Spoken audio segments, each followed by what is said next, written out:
Hi, I'm GCC librarian Claire Lobdell here to show you how to use mybib.com to format citations for your schoolwork.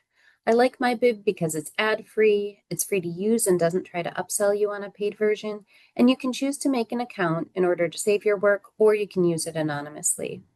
You're going to begin by selecting your citation style. If you're at GCC, your professors are probably going to want you to either use APA 7 if you are in the sciences or MLA 9 if you're in the humanities.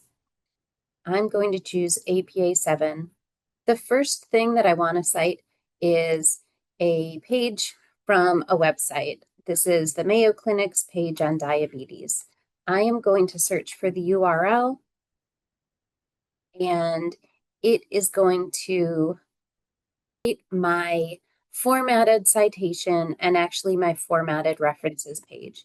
You can also even change the font that this appears in. I'm going to add another citation now for a journal article. This is kind of cool because you can either actually drag and drop a PDF here. You can search for a DOI number, digital object identifier, which is a number that almost all journal articles are given, or for the article title. So for this one, type 2 diabetes, I am going to search for that DOI number.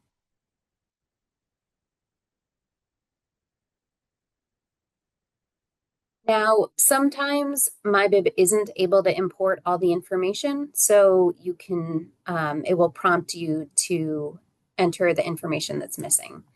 For example, the title of the journal is Nursing Standard.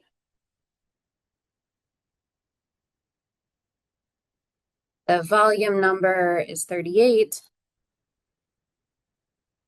The issue number is 7. Oops. And then you can look it over and make sure that all this looks correct before you save it and add it to your paper. You can also add additional citation types that aren't these featured ones if you go to more. Lots of different options here.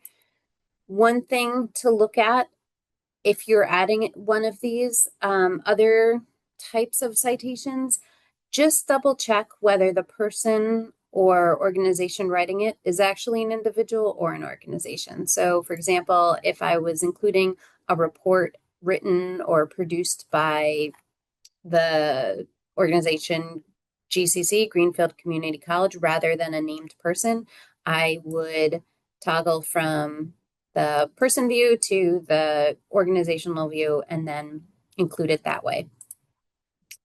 If you want, you can create an account and then you can, save the bibliographies that you're working on. You can also download this references page as a whole, or you can copy and paste individual entries. One nice thing, you can even copy the in-text citation separately from the bibliographic entry. And if you look under here, when you click on it, it will show you what an in-text citation would look like in APA format. If you realize you chose the wrong citation style, you can also change it here. Okay, I hope this was helpful. GCC librarians are always happy to check over the citations in a final draft of your paper before you turn it in. Hope to see you in the library.